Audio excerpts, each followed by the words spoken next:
Esther McVey. Thank you, Mr. Deputy Speaker. Well, I welcome today's debate to be able to put fact where there has been confusion and information where there has been misinformation from the opposite benches.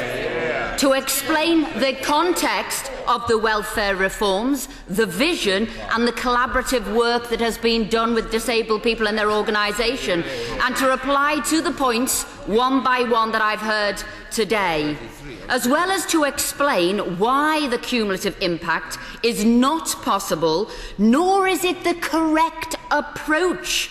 And doing one would provide inaccurate information, something none of us, surely this House, would want to support. So let me be clear, Mr. Deputy Speaker, that this government's overarching ambition is to enable disabled people to fulfil their ambitions, to be full and equal members of society. That is what we aim to do.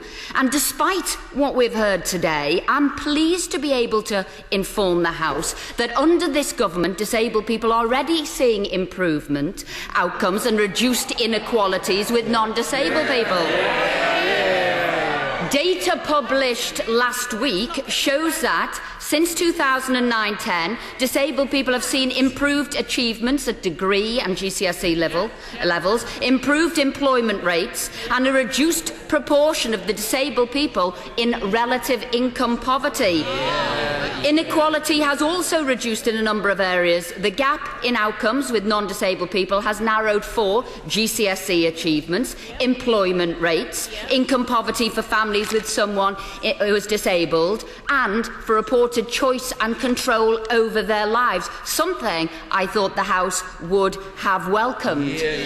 Now, one thing that I'm sure we can all agree about is the complexity of disability and also the very different life experiences that everyone actually lives through. So can I talk about the range of people? We are dealing with people like Stephen Hawkins, who's got the brain the size of the planet but very physically disabled, to people who are mentally severely disabled but physically very disabled, and in there everybody else from fluctuating to sensory to cognitive.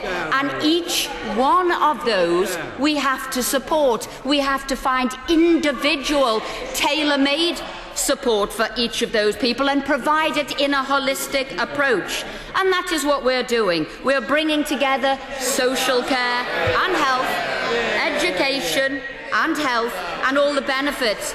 And what I will say before... Order. The Honourable Lady's not for giving way. It is up to the Honourable Lady if she wishes to give way. I think she's been signalled often enough and told often enough, but it is up to the Minister herself. Esther McVey. Thank you, Mr. Deputy Speaker. As I have been left with limited time, have many answers to do, I won't be giving away to the right honourable gentleman, but I will raise some of his points. And equally, what I'd like to say, which he overlooked, actually we spend $50 billion a year on support and benefits for disabled people. That's a fifth higher than the average in Europe, double for America, 6 times that of Japan. But what I will say, the right honourable member for Birmingham Hodge Hill made an unusual speech today talking about his new single personal budget, and as per normal, no details whatsoever. How it's funded, would it be means tested, would he be abolishing PIP? Absolutely none whatsoever. And the other thing that he mentioned today, because Ed Miliband was asked, would he reverse the spare room subsidy? Ed Miliband was asked, something he said he would not be doing. But obviously the right honourable member for Hodge Hill, he thinks he's above his own leader. He's changing his policy on the hoof. I've actually said I won't be giving way to the right honourable gentleman because he spoke rubbish for hours. So we'll go to crikey, temper, I must have to say. But the member for Rutherglen and Hamilton West raised various questions about the work capability assessment, various questions about ATOS, and what I have to say, which I really don't get, how the opposition forgets it brought it in 2008. How the opposition forgets. It gave the contract to Atos until 2015. And Order. We'll have one member stood at the dispatch box, not two. Minister.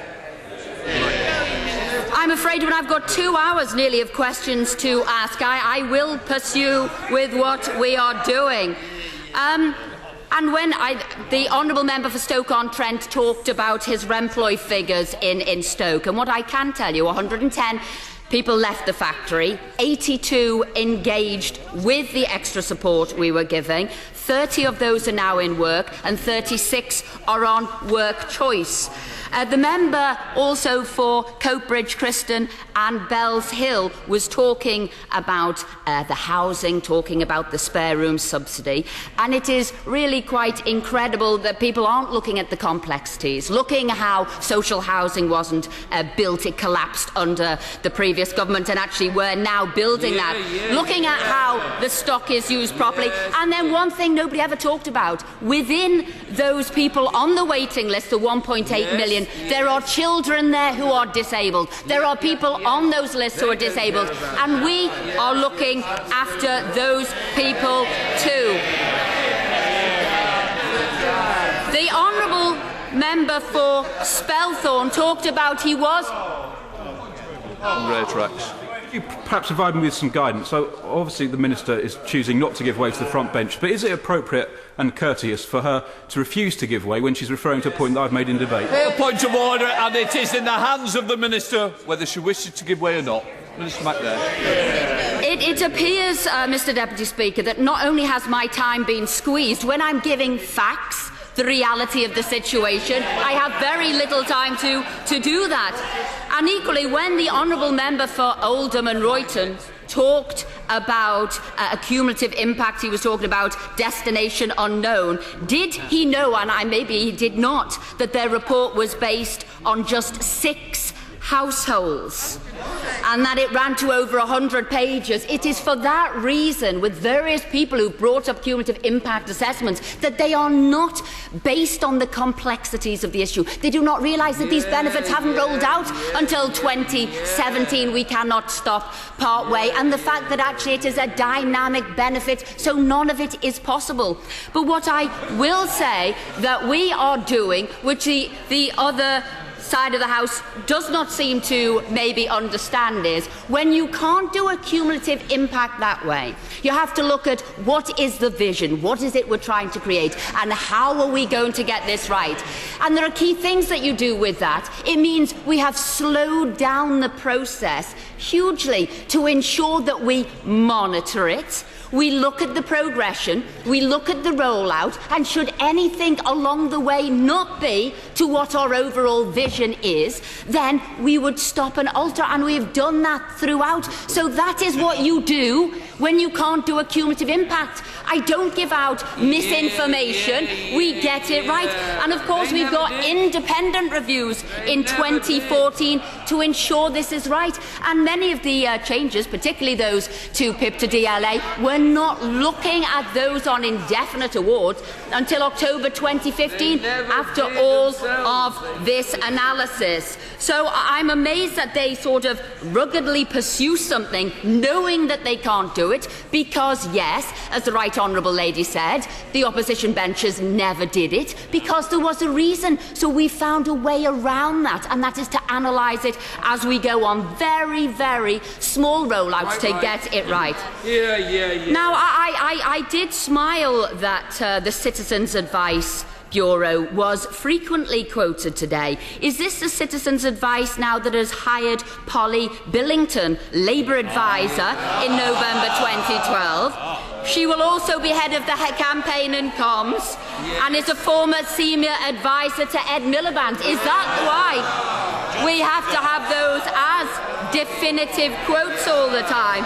I find it so, and maybe that's why they are now smiling. But I will also give reference to the Blackpool and North and Cleverley's MP, who talked so passionately about fulfilling potential. about people, everybody filling their potential, and that is key to what we are doing. Our latest document came out on the 2nd of July called Making It Happen. This is done in collaboration with disabled people and their organisations. It's how about supporting them. What is their needs, their aspirations, their desires? What do they want to do? How do they want to be portrayed? And don't they have the same dreams as every one of us? Yes, they want a job. Yes, they want to get married. Yes, they want a family life. And that is what we are supporting them in.